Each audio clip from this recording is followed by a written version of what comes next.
আজকে আমি আর আমার বোনের মেয়ে যাচ্ছিলাম দোকানে সাইকেল আনতে।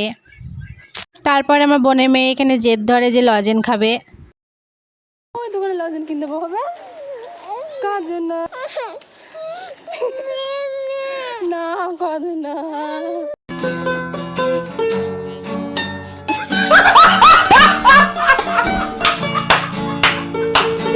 পরে আমার বোনের মেয়েকে অনেক বুঝিয়ে আমি নিয়ে যাচ্ছিলাম দোকানে এসে আমি সাইকেলটাকে দেখি যে সারা হয়ে গেছে।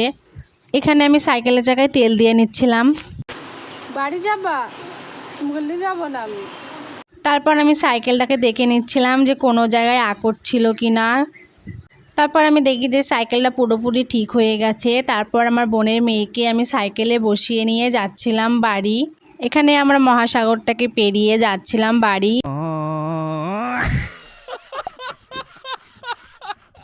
তারপর আমরা বাড়ি এসে সাইকেলটাকে রেখে আমার বোনের মেয়েকে নামিয়ে আমরা যাচ্ছিলাম ঘরের ভিতরে।